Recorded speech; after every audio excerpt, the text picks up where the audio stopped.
At 3:04 a.m., a call ripped through my quiet Asheville night. My son Daniel was dead. But his will leaving me a house, 2 cars, and a chilling secret unveiled a betrayal that could destroy our family.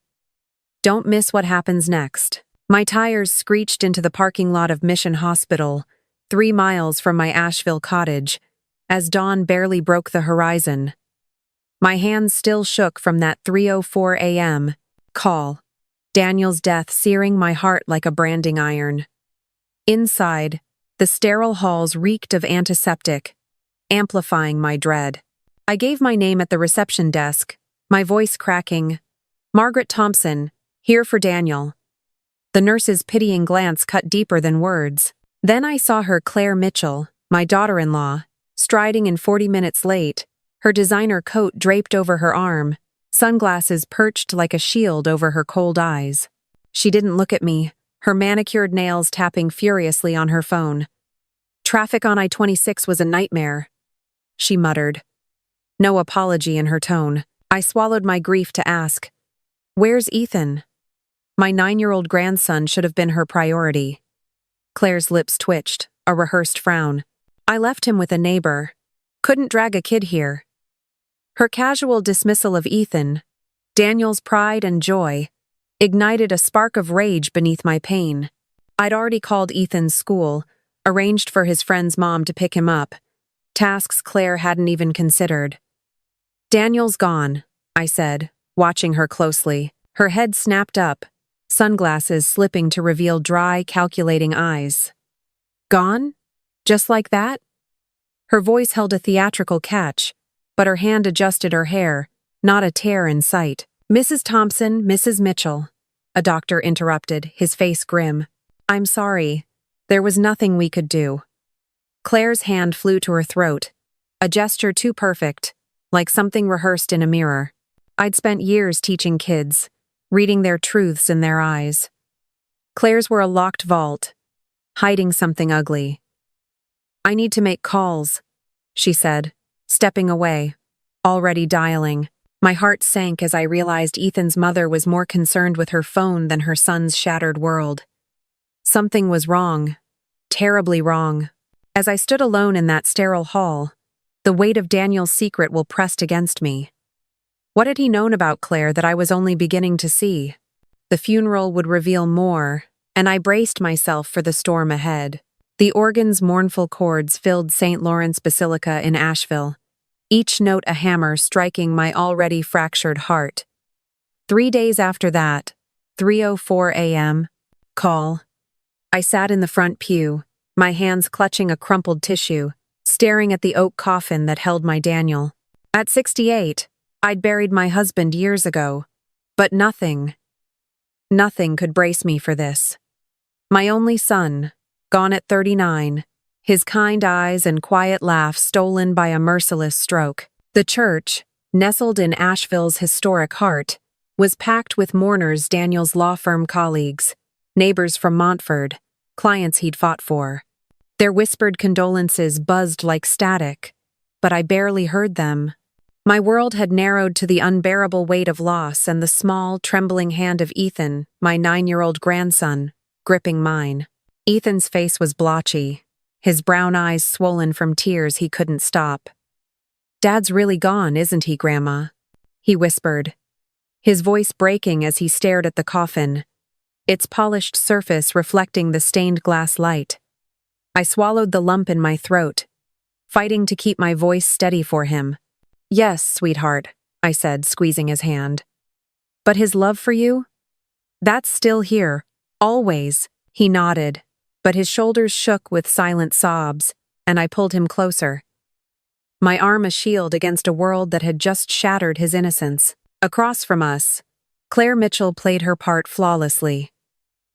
Daniel's widow of 12 years stood by the casket, her black designer dress hugging her frame, her auburn hair swept into a subdued chignon. To the mourners, she was the grieving widow, dabbing her eyes with a silk handkerchief, murmuring, "Daniel would have loved this turnout." But I saw what they didn't. Her mascara never smudged, her eyes stayed dry, and her posture was too perfect, like a mannequin posed for sympathy. Every few minutes, her gaze flicked to her phone, tucked discreetly in her palm, her fingers scrolling through messages. My years as an elementary school teacher had honed my ability to read people, and Claire's performance screamed calculation. She's already moving on, I thought, my grief twisting into a knot of fury. Grandma, why's Mom on her phone? Ethan whispered, his voice small but piercing. I glanced at Claire, catching her mid-text, her lips curling slightly as if pleased by what she read. My stomach churned. She's just handling some things. I lied, hating myself for covering for her. Ethan deserved better than a mother who prioritized her screen over her son's heartbreak. I leaned down, brushing his hair gently. Want to share a memory about Dad? He nodded, his voice trembling. He used to take me fishing at Lake Julian. He'd let me steer the boat even when I was scared. His eyes welled up again. I miss him so much. Before I could respond, Claire's voice cut through. Ethan, honey, sit up straight. People are watching. Her tone was sharp, her eyes not on her son but scanning the room, cataloging the mourners' faces, likely their wealth, their influence. I felt Ethan stiffen under my arm, his small body shrinking under her command. My blood boiled. Daniel had spent the last year bringing Ethan to my cottage on weekends, saying it was for grandma time. But I'd sensed strain in his voice, shadows in his eyes. Now, watching Claire dismiss her grieving son, I understood why. A familiar figure approached Robert Hayes, Daniel's best friend and attorney. His eyes red-rimmed but steady. He hugged me tightly, his voice low. Margaret, I'm so sorry. I saw him just last week at Pack's Tavern. He was himself. His grief was raw, real, unlike Claire's polished act. He turned to her, offering condolences, but Claire's response was a curt nod, her attention already back on her phone. We'll need to talk soon, Robert said, his tone shifting to professional. Daniel left some things that need sorting. Claire's head snapped up, her eyes narrowing behind her sunglasses. Sorting? Like what? Her voice was too eager, a predator sensing opportunity. I watched her closely, my teacher's instincts screaming that something was off. Claire's detachment, her quick pivot to sorting Daniel's affairs, confirmed the unease I'd felt in the hospital. As the service ended and mourners filed past, offering stories of Daniel's kindness, how he'd helped a client save their home, how he'd stayed late to coach Ethan's soccer team, I clung to Ethan, shielding him from Claire's cold indifference. But a new fear gnawed at me. What had Daniel hidden in his will? And why had he chosen to protect us from the woman he'd married? As we left St. Lawrence, the weight of those questions pressed heavier than my grief, pulling me toward a truth I wasn't ready to face. The answers would come soon enough, in a lawyer's office just across town, the air in Robert Hayes' law office, tucked above a quiet bookstore on Patton Avenue in downtown Asheville, felt thick with anticipation. 5 days after Daniel's funeral at St. Heaplan's, Lawrence Basilica, I sat across from Robert's polished mahogany desk, my hands folded tightly in my lap, still raw from the grief that clung to me like damp fog. The 4-mile drive from my Montford home had done little to steady my nerves. Claire Mitchell sat beside me, her posture rigid, her designer purse perched like a trophy on the chair. Her sunglasses were gone, but her eyes sharp, predatory scanned the room, as if calculating its worth. Ethan was at school, spared this meeting, but his absence weighed on me.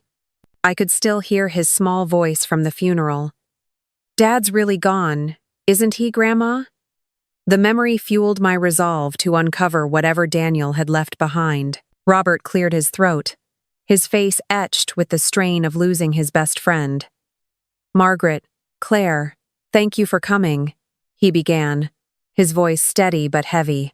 We're here to review Daniel's will, updated 3 months ago. Claire's head snapped up, her perfectly glossed lips parting slightly. Updated?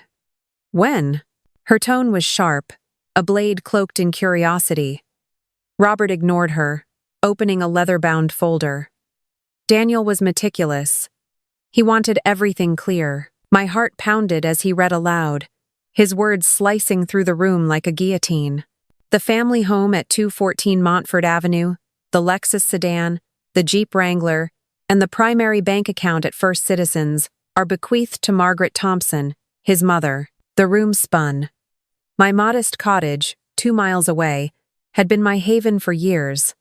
Why would Daniel leave me his sprawling colonial, where Ethan's treehouse stood in the backyard? Claire's chair scraped against the floor, her voice erupting. "That's impossible. That house is ours marital property." Her face flushed, not with grief but with outrage, her manicured nails digging into the armrests. Robert remained calm, sliding a document across the desk. "The deed was in Daniel's name alone, purchased before your marriage in 2013. It was never joint property." Claire's eyes narrowed to slits, her breath hissing out. "He wouldn't do this." "Margaret, you must have pressured him." Her accusation stung, but I kept my face neutral. Years of teaching unruly kids sharpening my composure. "I had no idea, Claire," I said softly, though my mind raced. Daniel had never mentioned these changes. Why had he done this? Robert continued, his voice unwavering. "To Claire Mitchell, Daniel leaves the vacation condo in Nags Head, Outer Banks, and a $500,000 life insurance policy." Claire's jaw tightened, her fingers twitching as if tallying the numbers and finding them lacking. $500,000 was substantial, but her expression screamed it wasn't enough. "And Ethan's college fund?" she demanded, her voice rising. "Daniel promised that was secure." Robert glanced at me briefly, his eyes conveying a warning. "A trust for Ethan's education has been established, with Margaret as the trustee." Claire's head whipped toward me, her gaze venomous. "Trustee? Why her? I'm his mother." Her words were a performance, loud enough for an audience that wasn't there. I stayed silent, my teacher's instincts cataloging her reaction. Fury masking something deeper, greed, perhaps, or fear of losing control. Robert's tone remained even. "Daniel updated these terms in May 2025, fully witnessed and notarized. They're airtight." Claire leaned back, her composure slipping like a cracked mask. "This makes no sense," she said, her voice dropping to a calculated whine. "Daniel and I planned everything together. He was stressed, overworked, maybe not thinking clearly." Her eyes darted to me, probing for weakness. "Margaret, you know he'd want Ethan and me in that house. It's our home." Her plea was a masterclass in manipulation, framing her loss as Ethan's. I met her gaze, my voice calm but firm. "I'm as shocked as you, Claire. I need time to understand this." Robert closed the folder, his expression softening as he addressed me alone. "Margaret, there's a private letter from Daniel for you. I'll give it to you after." Claire's eyes flicked to him, then back to her phone, her fingers already texting. I caught a glimpse of the screen Greg Larson's name, a contact I didn't recognize but filed away. As we stood to leave, Claire's parting shot was icy. "This isn't over, Margaret. Ethan deserves his home." Her words were a threat, not a promise, and they chilled me to the bone. Outside, the August heat of Asheville pressed against me, but it was Claire's cold ambition that lingered. Robert's mention of a letter sparked a flicker of hope amidst my grief. What had Daniel known about his wife that led him to protect Ethan and me this way? I clutched my purse, where the answers waited, sealed in his handwriting. The truth was coming, and it would shatter everything I thought I knew about Claire. Back in my modest cottage on Sunset Drive, 2 miles from Daniel's Montfort home, the silence was suffocating. It was late afternoon, the day after Robert Hayes read Daniel's will in his Asheville office, and my heart still reeled from the shock. My son had left me his house, his cars, and his bank account, sidelining his wife, Claire Mitchell. The sealed envelope Robert handed me sat on my kitchen table, Daniel's familiar handwriting, Margaret staring back like a ghost.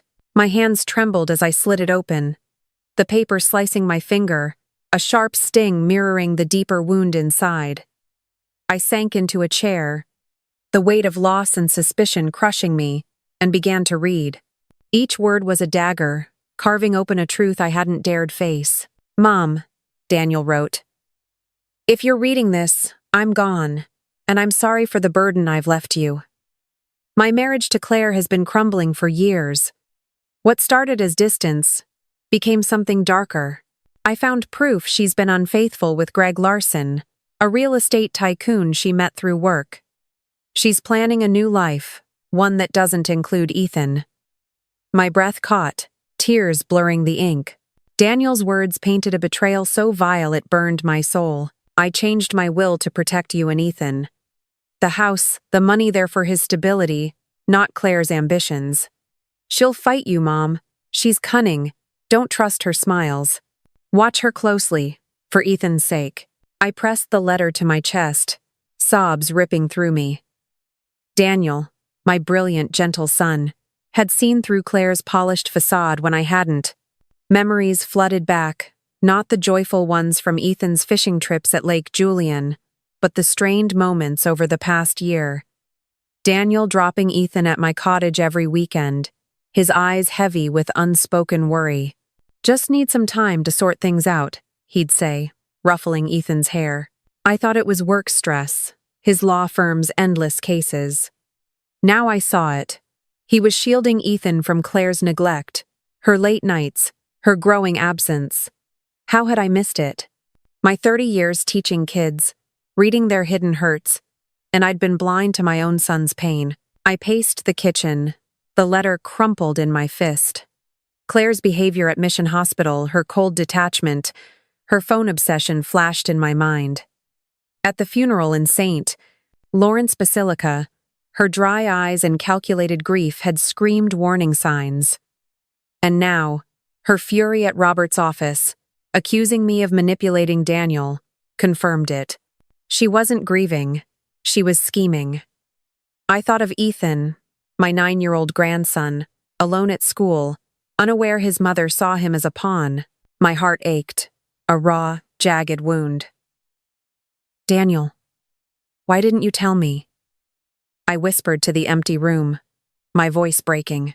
The phone rang, jarring me. It was Robert, his voice low and urgent. "Margaret? You read the letter?" I nodded, forgetting he couldn't see.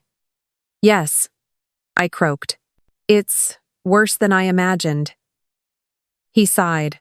"Daniel hired a private investigator 6 months ago. I have the file texts, photos, proof of Claire's affair with Larson. It's damning. He was building a case to protect Ethan." My stomach churned. "What kind of proof?" I asked, dreading the answer. "Messages planning a move to Miami, calling Ethan a complication. Photos of them at the Grove Park Inn, her laughing while Daniel was working late. He was going to confront her, but..." Robert's voice trailed off. I sank back into the chair, the room spinning. Claire wasn't just unfaithful. She was ready to abandon her son for a richer life. "What do I do, Robert?" My voice trembled, torn between rage and despair. "Keep Ethan close," he said firmly. "Document everything, her absences, her behavior. Daniel trusted you to be Ethan's anchor. We'll meet tomorrow to plan next steps." I hung up, my resolve hardening like steel in a forge. Claire's mask was slipping, and I'd be damned if I let her hurt my grandson.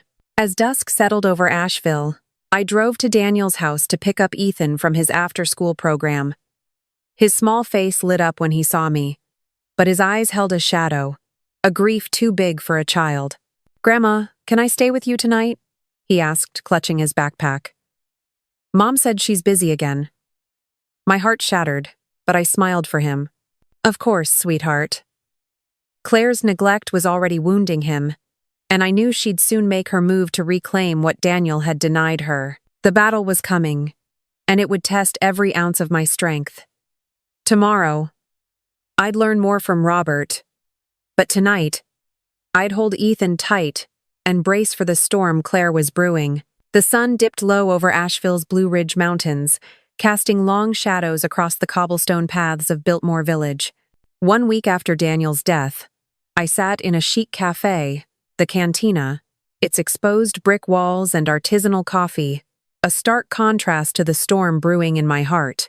Claire Mitchell had insisted we meet here, 5 miles from my Sunset Drive cottage. Her text curt. "We need to talk. Alone." Daniel's letter, read last night, burned in my mind his warning about Claire's affair with Greg Larson and her plans to abandon Ethan. My 68-year-old bones ached from grief, but my resolve was ironclad. I'd protect my grandson, no matter the cost. Claire arrived, her tailored blazer and heels clicking with purpose. She slid into the booth, her smile as sharp as a switchblade. "Margaret, thank you for coming," she said, her voice honeyed but cold. "I ordered us cappuccinos. Daniel said you loved them." A lie Daniel knew I preferred black tea, a detail Claire never cared to learn. I nodded, my teacher's instincts on high alert, watching her manicured fingers toy with a gold bracelet, likely a gift from Greg. "What's this about, Claire?" I asked, keeping my tone even, though my pulse raced. She leaned forward, her eyes glinting with calculation. "The will was a mistake, Margaret. That house, the cars, they belong to Ethan and me. I'm willing to make a deal." Her words were smooth, practiced.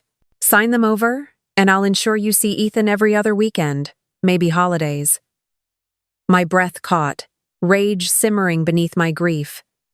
She was bargaining with my grandson's presence like a used car. "That's a bold offer," I said, my voice steady despite the fire in my chest. But Daniel's wishes were clear. Claire's smile tightened, her facade cracking. Daniel was unraveling work stress, long hours. He wasn't thinking straight. She sipped her cappuccino, her gaze never leaving mine. "My lawyer says we can contest the will, prove diminished capacity. But that'd be messy, Margaret. For Ethan's sake, let's keep this civil."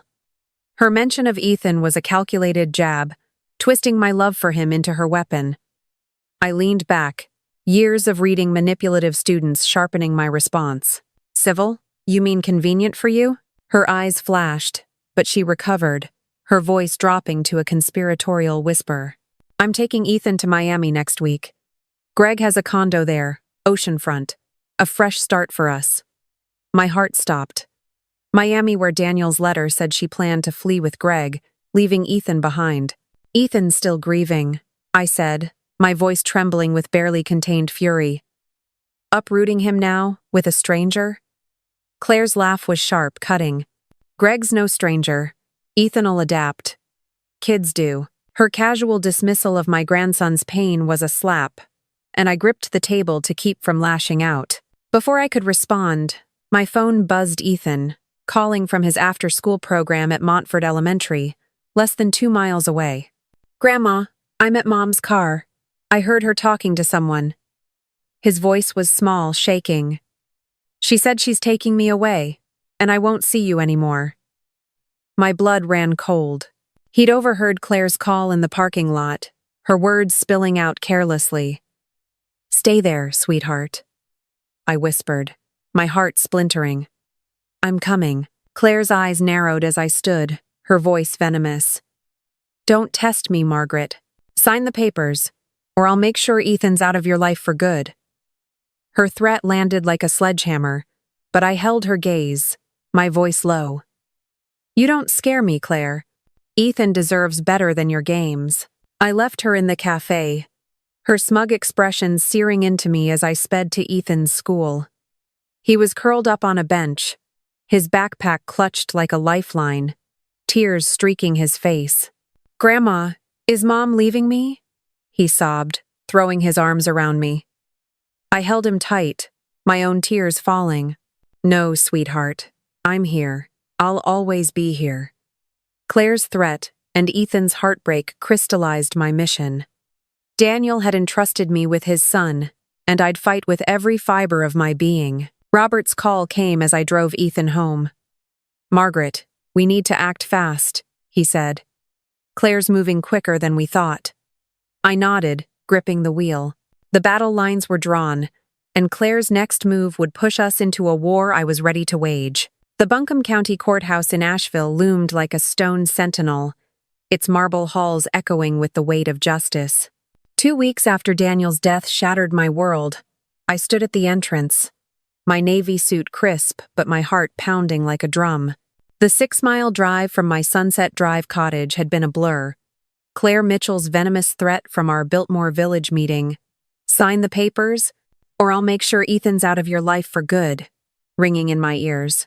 Daniel's letter, revealing her affair with Greg Larson and her plans to abandon Ethan, had steeled my resolve. Today, with Robert Hayes by my side, I'd fight for my grandson in a courtroom battle that could change everything. Inside, the air was heavy with tension. Robert, his suit as sharp as his focus, whispered, "Margaret, stay steady. Judge Sarah Brooks is tough but fair." Across the room, Claire sat with her lawyer, a slick man in a tailored pinstripe suit, his briefcase embossed with the logo of a high-powered Charlotte firm. Claire's black dress was understated, her hair pulled into a tight bun, a portrait of mourning perfection. But her eyes, locked on me, burned with glacial hatred, a stark contrast to the framed photo of Daniel and Ethan she'd propped on the table, a prop for sympathy. My stomach churned, but I thought of Ethan, safe at school, unaware of the storm unfolding here. Judge Brooks entered at 9 a.m., her stern gaze cutting through the room like a blade.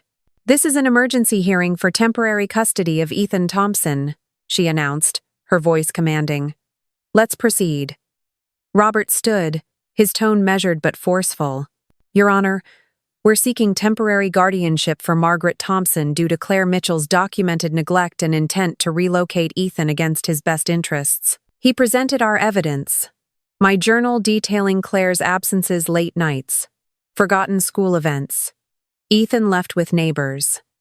The recording from Biltmore Village, where she threatened to cut me off from Ethan.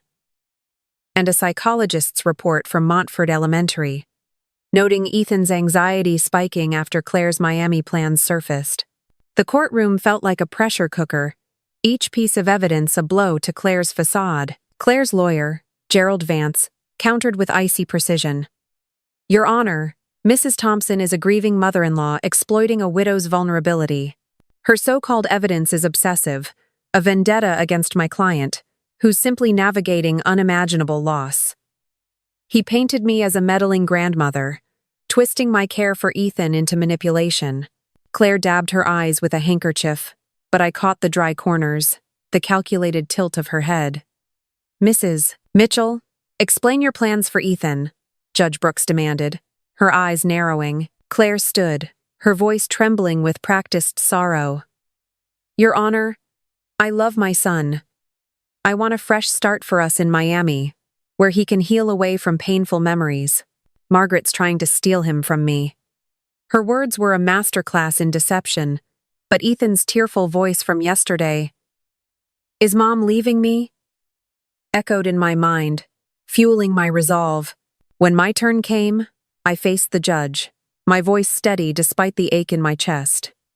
"Your Honor, I'm not here to replace Claire. I'm here for Ethan, who's lost his father and is losing his mother to her ambitions. He needs stability, not a new life with a stranger in Miami." Judge Brooks' questions were relentless, probing Claire's absences and my role in Ethan's life. "Mrs. Mitchell, why was Ethan left with a neighbor during your husband's hospitalization?" she asked. Claire faltered, her smile slipping. "I was overwhelmed. I needed time to process." The judge's raised eyebrow said she wasn't convinced. After an hour, she called a recess to review the evidence in chambers. The wait in the hallway was torture. Claire's whispers to her lawyer, a low hiss across the marble floor. My hands shook, but Robert squeezed my arm. "We've got this, Margaret.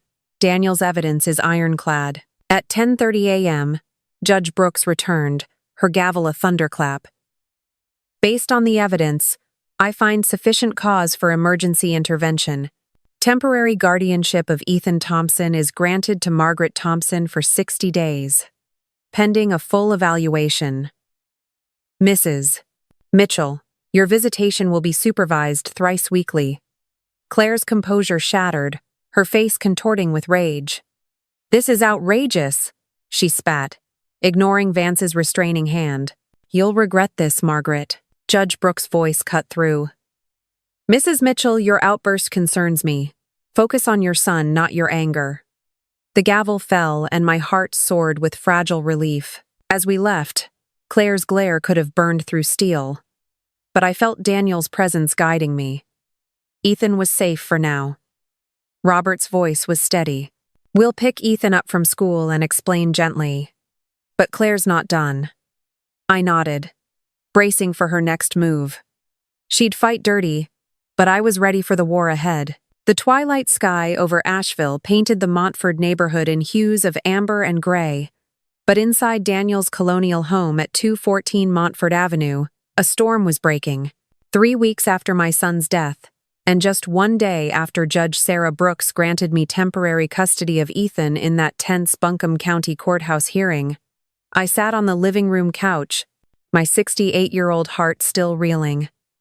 Claire Mitchell's courtroom outburst, "You'll regret this, Margaret," echoed in my mind, her rage a stark contrast to the victory of keeping Ethan safe. But I knew Claire, with her calculating mind and Greg Larson's wealth backing her, wasn't finished.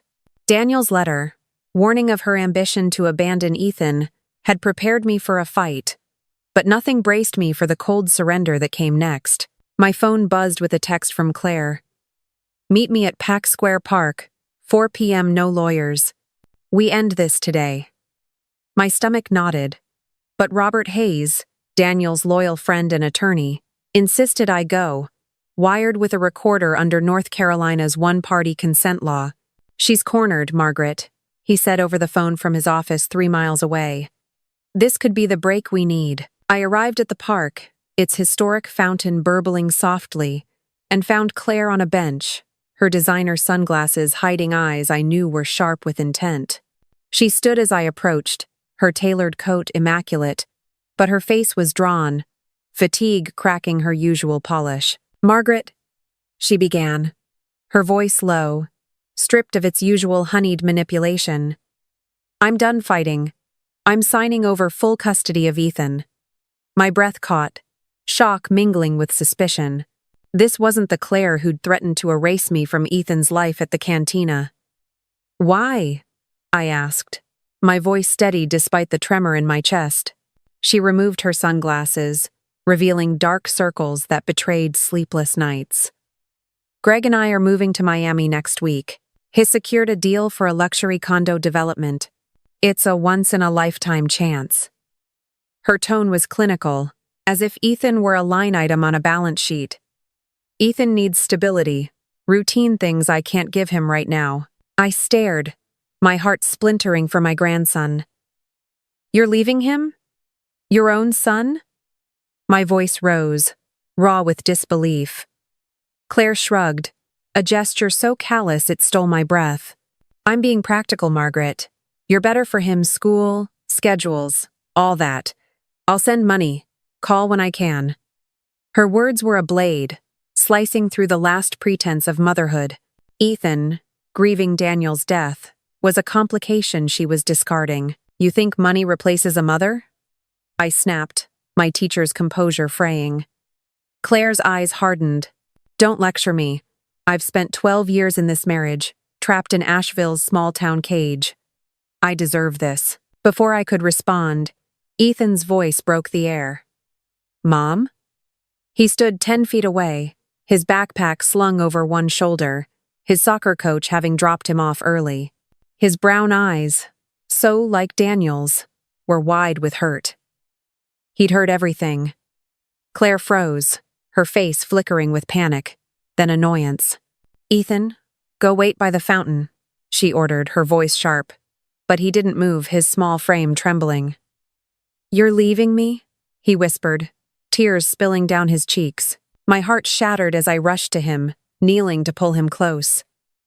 "Sweetheart, I'm here," I murmured, glaring at Claire. She looked away, her expression blank, and walked off without a word, her heels clicking into the distance. I held Ethan as he sobbed, his pain a weight I'd carry forever. "Why doesn't she want me, Grandma?" he choked out. I had no answer, only love to offer. Back at the Montfort house, I tucked him into bed, his tears soaking my shoulder. Claire's abandonment was final, but the war wasn't over. Robert's call came later, his voice grim. "She's serious about Miami, Margaret. We need to secure Ethan's future now." As I sat by Ethan's bedside, watching his fitful sleep, I knew the fight for his heart was just beginning. The next steps would define our new life together, built from the ashes of Claire's betrayal. 2 years after Claire Mitchell walked away from Ethan in Pack Square Park, the Montfort home at 214 Montfort Avenue glowed with new life. At 70, I stood in our backyard, the August sun warming Asheville's rolling hills, watching Ethan, now 11, pin his first-place ribbon from the school art fair onto our garden shed. His painting a vibrant scene of Daniel fishing at Lake Julian, laughing under a golden sky, captured his father's spirit. The pain of Daniel's death and Claire's betrayal lingered, but Ethan's smile, bright as the roses we'd planted in his father's memory, was my anchor. Inside, Robert Hayes had left a final gift. Daniel's last letter, marked, "For when it's settled." I read it alone, my heart swelling. "Mom, you've given Ethan the love I couldn't. Tell him I'm proud, always." Tears fell, but they were softer now, woven with gratitude. Our life wasn't perfect. Ethan had nightmares, asked why Claire never called after moving to Miami with Greg Larson. But with therapy and our quiet routine, Saturday pancakes, soccer games 3 miles away at Memorial Stadium, we'd built a family from ashes. At 68, I'd found purpose in raising Ethan, his resilience a mirror of Daniel's strength. Life's lesson hit hard. Family isn't blood, it's who stays, who fights for you through the darkest storms. Love, not loss, defines us. If this story touched you, please like, comment, and subscribe to the Unwanted Revenge. Share your thoughts, your stories of love and loss mean the world to us. Together, we honor the bonds that endure.